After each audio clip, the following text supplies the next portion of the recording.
Ya, bismillahirrahmanirrahim. Assalamualaikum warahmatullahi wabarakatuh. Waalaikumsalam warahmatullahi wabarakatuh. Alhamdulillahirabbil alamin. Assalatu wassalamu ala Rasulillah amma ba'd. Ya, sahabat KMC Keluarga Muslim Center yang insyaallah dirahmati Allah Subhanahu wa taala. Ini adalah video podcast pertama kami dan alhamdulillah malam hari ini saya ditemani oleh seorang murabbi saya sendiri ya, Al-Ustadz Fahrudin, SPD MPD Hafizahullah. Dan sekarang ini kami ada di rumah beliau, Ustadz. Iya. Ya, dan kami bersyukur sekali karena beliau juga mempersilahkan, beliau juga mengizinkan kita untuk berbincang-bincang mengenai masalah-masalah mungkin yang kita hadapi hari ini. Tapi sebelum kita mulai podcast, gini Ustadz, mungkin masih banyak teman-teman atau saudara kita yang belum atau mengenal lebih dekat dengan Ustadz. Ya. Iya. Jadi saya juga sebagai mutarobinya mungkin belum ingin mengetahui lebih banyak Ustadz, maksudnya rekam jejak Ustadz sendiri. Boleh. Kan Ustadz sekarang sudah mulai Ustadz ya, sudah banyak misalnya panggilan mengisi ceramah. Ya. Atau mengisi khutbah Jumat misalnya, atau sekarang sudah mengisi taklim. Jauh sebelum ini Ustadz, saya mungkin di umur-umur masih muda atau masih sempat enggak Ustadz terpikir untuk bisa sampai di dunia dakwah ini? Oh iya, jadi sebenarnya memang sejak kecil, sejak SD ya dahulu saya sudah dibina oleh guru agama saya untuk di bidang keagamaan. Jadi sejak dari SD itu memang saya sudah bercita-cita untuk masuk di pesantren, untuk menempuh pendidikan di pesantren. Bahkan sejak di SD itu saya sudah biasa dilatih untuk berceramah di masjid, di acara-acara tertentu. Jadi memang sudah sejak dari kecil dilatih dan dibina seperti itu, dan alhamdulillah betul-betul bisa mewujudkan cita-cita itu untuk melanjutkan pendidikan di pondok pesantren. Jadi sejak dari kecil sampai sekarang terus selalu mondok, selalu berada di pondok pesantren. Oh, jadi riwayatnya memang dari SD sudah di pondok Ustadz ya? Kalau di SD belum. SD belum. Begitu tamat SD masuk ke pesantren. Baru masuk. Sampai sekarang di mondok terus, selalu bergelut di pondok pesantren. Begitu Ustadz? Iya. Di mana Ustadz? Di pondok pesantren pertama itu di Madrasah Sanawiyah di Bone, Kabupaten Bone, Sulawesi Selatan. Pondok pesantren Ma'had Hadis Biru yang didirikan oleh salah seorang ulama karismatik di Bone, Ki Haji Junaid Sulaiman. Dan setelah itu melalang buana ke beberapa pondok pesantren juga, termasuk di pondok pesantren Tahfizul Quran yang kemudian berakhir di perguruan tinggi di Sekolah Tinggi Ilmu Islam dan Bahasa Arab Makassar, juga di situ mondok.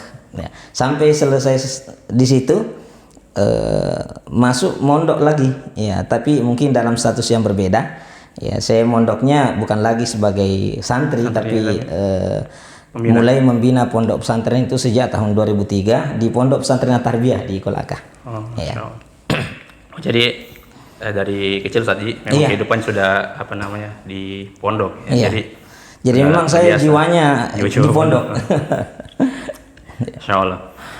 Ya Ustadz, kan alhamdulillah Ustadz nih sudah, dan sekarang kan Ustadz sudah bukan lagi cuman membina Ustadz ya, tapi sekarang sudah diberi tanggung jawab Ustadz ya untuk membina sebuah pondok yang alhamdulillah kemarin saya sempat juga ikut berpartisipasi sedikit dalam hal mempromosikan. Begini Ustadz, apa penuhnya tantangan Ustadz tersendiri ketika punya amanah untuk membentuk sebuah pondok pesantren? Kan sekarang ada pondok pesantren Tahfizul Quran Wahda Islamiyah Kolaka kan yang baru-baru ini. Iya, betul. Jadi sebenarnya tantangan di pondok pesantren itu biasanya mulai dari perintisan sampai kemudian memang sedikit agak berbeda dalam pengelolaan pondok pesantren daripada lembaga-lembaga pendidikan yang lain. Apatah lagi sekarang ini saya diberi amanah yang baru, di Pondok Pesantren Tahfidzul Quran Wahda Islamiyah Kolaka sebenarnya baru kita betul-betul mulai untuk mewujudkan pondok pesantren tahfiz ya murni, yang tentunya ini tidak terlepas atau bagian daripada ya program lembaga Wahda Islamiyah itu sendiri. Semangat lembaga ini untuk melahirkan hafiz-hafiz Quran ya dan mewujudkan lembaga-lembaga pondok pesantren di seluruh Indonesia. Termasuk di Kolaka ini kita diberi amanah untuk mendirikan pondok pesantren ya yang fokus kepada tahfidzul Quran, dan alhamdulillah tahun ini kita akan mulai. Sekarang masih dalam proses penerimaan santri baru. Ya. Oh, alhamdulillah. Sampai sejauh ini Ustaz, sudah berapa orang yang mendaftar? Ya, alhamdulillah sekarang dalam proses pendaftaran, karena memang kita awal ya merintis ini, tempatnya juga masih sangat sederhana, berada di Kecamatan Latambaga, Mangolo di sana. Kami baru menyiapkan satu asrama yang kira-kira mungkin bisa memuat kurang lebih sekitar ya 25-an orang lah. Jadi untuk angkatan pertama ini memang kita persiapkan untuk itu. Alhamdulillah kurang lebih 20 orang sekarang sudah ya ini dalam proses pendaftaran ini. Pendaftaran. Ya. Ya kan Ustaz, dengar-dengar juga nih kan pondok yang baru dibuat ini kan memerlukan perombakan Ustaz ya, semacam kayak perombakan pondok-pondok yang dulu. Yeah. Karena dulu kan sistemnya itu orang tetap masih bisa sekolah umum, kemudian dia juga mondok juga tahfiz juga. Nah sekarang berbeda, sekarang sistemnya saya lihat di anaknya itu sudah tidak belajar pelajaran formal yang kayak sekolah umum biasanya saja. Memang fokus di pondok gitu. Nah ini kan menjadi tantangan tersendiri juga buat Ustadz untuk bisa menjelaskan mungkin ke orang tua yang siswa yang mau mendaftarkan di pondoknya itu bagaimana Ustadz kita. Iya betul.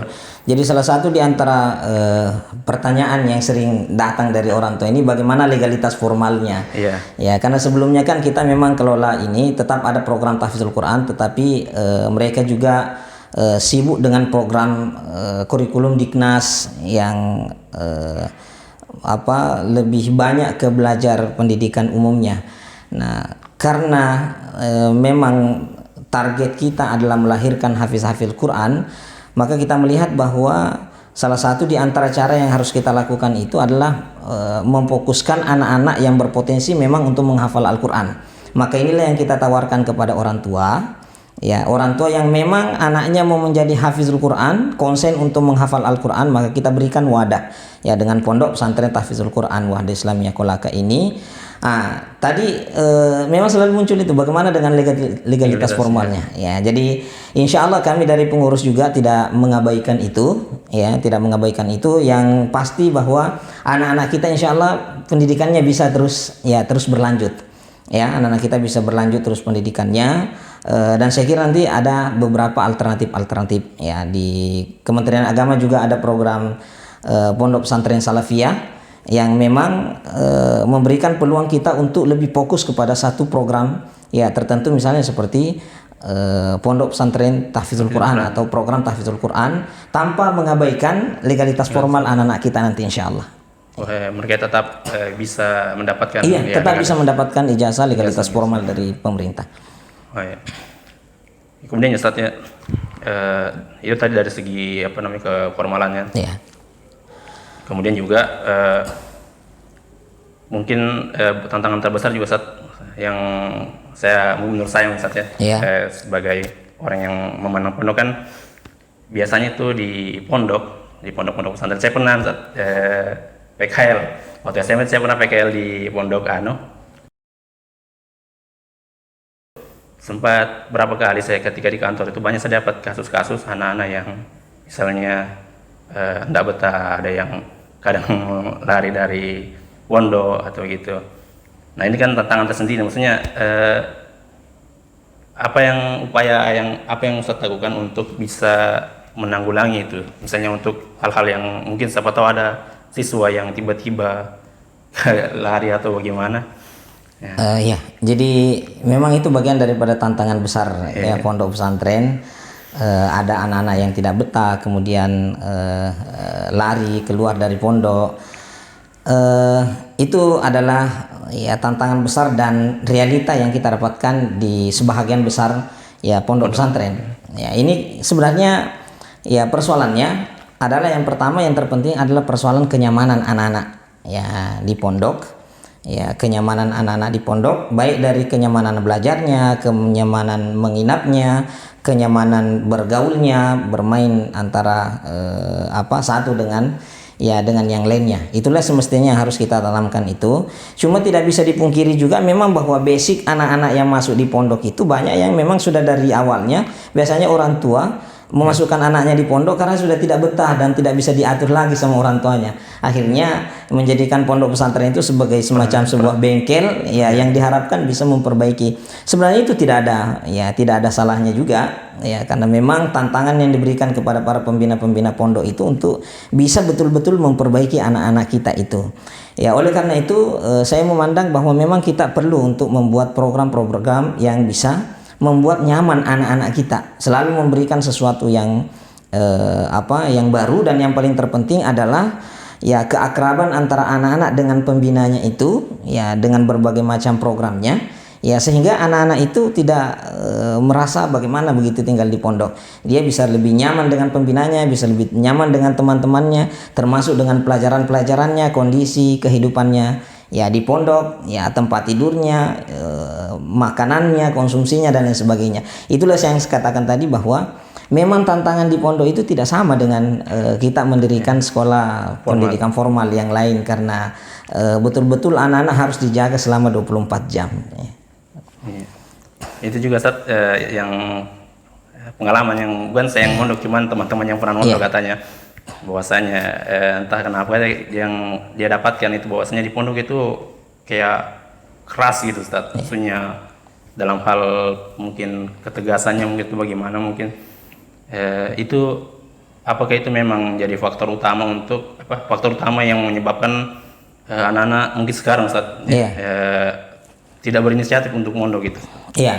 Jadi ya betul sekali ada image yang seperti itu. Jadi memang sekarang wajah pondok itu kita harus rubah ya supaya anak-anak bisa lebih nyaman lagi.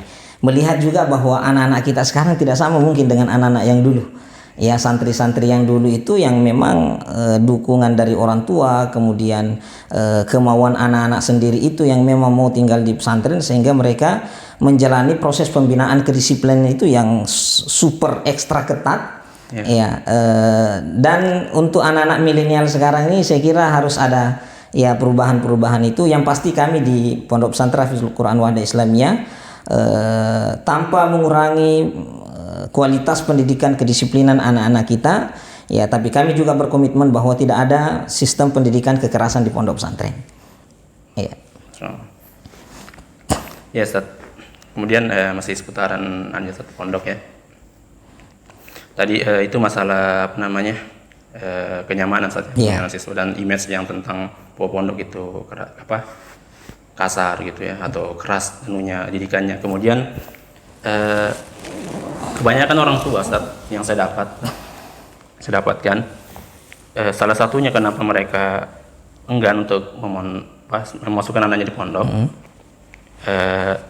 itu pertama mereka berpikir bahwasannya kalau anaknya nanti di pondok dia pikir apa yang dia bisa lakukan ya kan, bisa begitu Ustaz ya. Paling ujung-ujungnya paling jadi kayak itu saja yang dia harapkan, kayak mungkin paling jauh-jauh yang jadi ya imam masjid, mungkin dia anggap itu yang jadi seorang itu bagaimana dia, mungkin orang tua kan sekarang mungkin pandangannya lebihan Ustaz ya, kalau kita rata-rata lebih ke materialis sedikit gitu.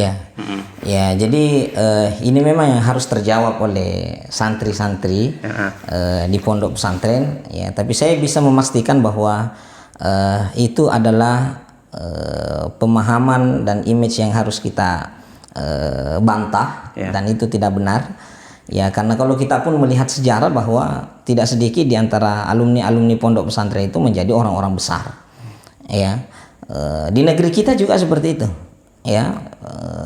Presiden Kiai Haji Abdurrahman Wahid ya, beliau adalah orang pondok ya. Banyak sekali pembesar-pembesar kita, Pak Amin Rais alumni pondok pesantren, ada Pak Din Samsudin alumni pondok pesantren, yang semuanya mereka adalah tokoh-tokoh nasional ya, dan bahkan pahlawan-pahlawan nasional kita ya termasuk di antara mereka adalah orang-orang pesantren.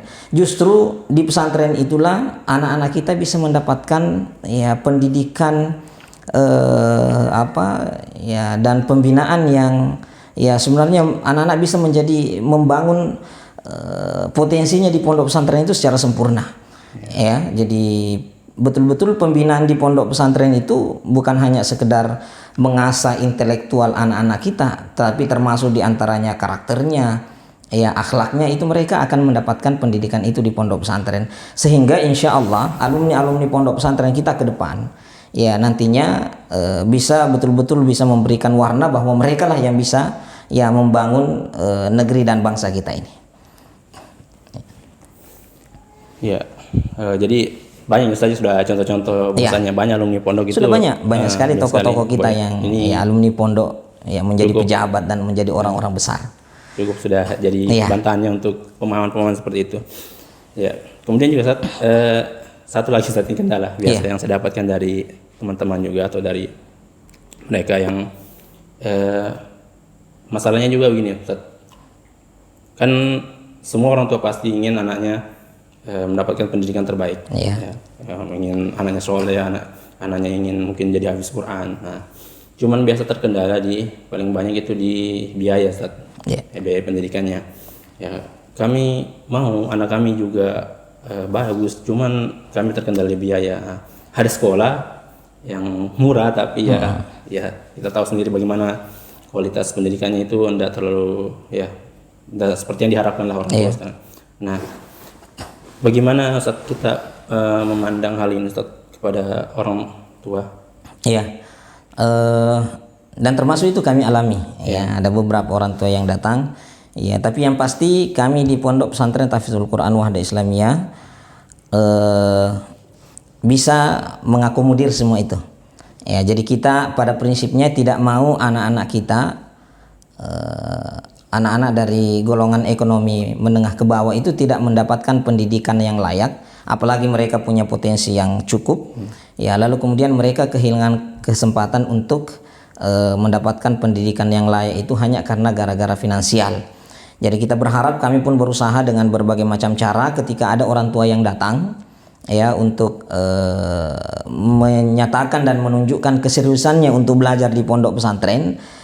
Lalu kemudian mereka mengalami kendala dari sisi finansial ini, maka insya Allah kami berkomitmen di Pondok Pesantren Tahfidzul Quran Wahda Islamiyah Kolaka untuk memberikan fasilitas itu, mengakomodir semua itu, tentunya dengan beberapa ya persyaratan-persyaratan yang kami ajukan. Dan yang menjadi persyaratan mutlak anak-anak kita di sini bisa mendapatkan beasiswa dari donatur-donatur kita adalah pertama menjadi persyaratan mutlak itu bahwa memang dia betul-betul dari keluarga yang tidak mampu atau mungkin dari anak yatim piatu dan punya potensi untuk memang mondok menjadi hafizul Quran. Insya Allah jika ada orang tua yang mengalami seperti itu, maka kami berikan kesempatan dan berusaha semaksimal mungkin untuk memberikan fasilitas dalam hal itu. Jadi sudah ada saat yang dari 20 tadi siswa ini sudah ada yang ada. Jadi sudah ada. Ya, ada beberapa orang. Jadi terrealisasi tadi. Insya Allah. Ya. Jadi Masya Allah, Ustaz, ini Ustaz, saya mau tanya juga, ini apakah ini memang kan Ustaz memang basicnya dari pondok tadi? Iya. Belajar di pondok kemudian membina di pondok, dan ini memang pengalaman pertama tadi sebagai pembina. Sebenarnya kalau membina di pondok itu sudah sebagai orang yang kepala pondok gitu tadi. Iya. Ini amanah pertama untuk diberikan untuk memimpin secara khusus pondok pesantren. Ya, cuma kalau pengalaman membina di pondok pesantren itu juga sudah kami lalui. Ya, sudah puluhan tahun. Ya. Jadi ini memang Ustaz sendiri yang berinisiatif memang Ustaz, atau bagaimana? Atau ada diberi amanah. Oh, diberi amanah. Iya, diberi amanah. Ya, tapi memang sudah lama berharap untuk itu. Ya, karena jiwa saya di pondok ya sudah pahit manisnya di pondok itu juga kami sudah merasakan. Jadi kami ingin memang selalu tinggal di pondok dan merupakan kebahagiaan tersendiri kalau kami bisa mengurus anak-anak di pondok, insya Allah. Jadi Ustaz, mungkin ini Ustaz, pertanyaan terakhir untuk pondok ini. Kan sejauh ini sudah ada siswa yang mendaftar kan. Tadi kuotanya kan 25 orang. Ya. masih sekitar mungkin 5 atau 4 orang lagi Ustaz yang kita mau. Ada harapan besar apa Ustaz terhadap pondok ini ke depannya buat Ustaz? Iya. Jadi harapan kami ya pondok pesantren kita ini, karena ini sebenarnya masa-masa merintis, kami baru mulai, maka kami berangkat dari insya Allah komitmen yang jelas ya, bahwa kami akan melahirkan anak-anak hafizul Quran, ya, para hufazul Quran, dan ini juga dalam rangka mewujudkan program lembaga Wahda Islamiyah, ya, lembaga Wahda Islamiyah itu untuk mewujudkan program satu rumah satu hafiz, ya, satu rumah satu hafiz, dan insya Allah kita akan mulai dari pengurus Wahda Islamiyah ke kader-kader Wahda Islamiyah, kemudian ke masyarakat umum. Ya, kita wujudkan program satu rumah satu hafiz ini. Dan anak-anak kita sekarang di pondok memang kita arahkan dan kita harapkan nantinya mereka menjadi kader-kader ulama, ya, kader-kader ulama. Ya, tentu mungkin kami di sini tidak bisa melahirkan ulama itu, tetapi paling minimal kami menanam pondasinya.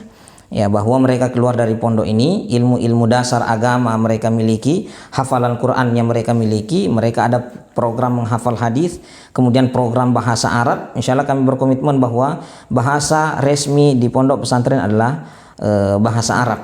Ya, kemudian begitu juga pembinaan akhlaknya, yaitu harapan kami bahwa mereka yang ada di pondok pesantren insya Allah mereka menjadi cikal bakal atau calon-calon ulama di masa yang akan datang.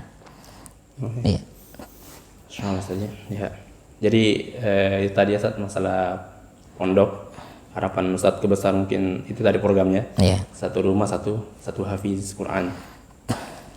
Dan Ustaz ya, sejauh ini sudah berapa pembinanya Ustaz? Alhamdulillah sekarang yang aktif sudah ada berapa orang. Yang pasti kami senantiasa selalu berusaha sesuai dengan kebutuhan ya kita untuk menghadirkan para pembina-pembina ini. Cuma memang kami sedikit agak ketat ya untuk pembina kita, karena salah satu di antara syaratnya yang bisa menjadi ya pembina, bahkan nanti semua warga pondok itu harus yang pintar bahasa Arab. Ya, minimal itu. Kalau bisa bahasa Arab dan bahasa Inggris mereka bisa. Dan tenaga inti kita sudah ada dari Sekolah Tinggi Ilmu Islam dan Bahasa Arab, ya, pembina yang siap bersama dengan santri dalam setiap hari sudah ada 2 orang, ya. Lalu kemudian nanti insya Allah untuk disiplin ilmu yang lain juga ada beberapa orang insya Allah. Ya, jadi kita sama-sama ya mendoakan mudah-mudahan ini pondok bisa berkembang insya Allah, dengan baik, amin. Dan apa yang menjadi tujuan dari pondok ini itu bisa tercapai Ustaz ya. Amin. Kita doakan mudah-mudahan berkah semua apa yang sudah Ustaz upayakan selama ini. Insya Allah. Ya, nggak usah siapa tahu kita mau minum Iya, Ustaz. silakan. Ini Ustaz disponsori sama Mas Kopi. Masya Allah. Ya Ustaz sambil Ya, bisa. sambil mencicipi.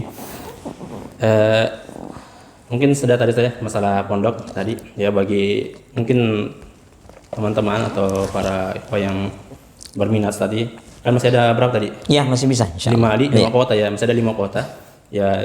Bagi yang mau mendaftarkan diri anaknya mungkin ya bisa langsung hubungi Ustadz, nanti kami terapkan juga di deskripsi tentang profil-profilnya dan nomor teleponnya insyaallah.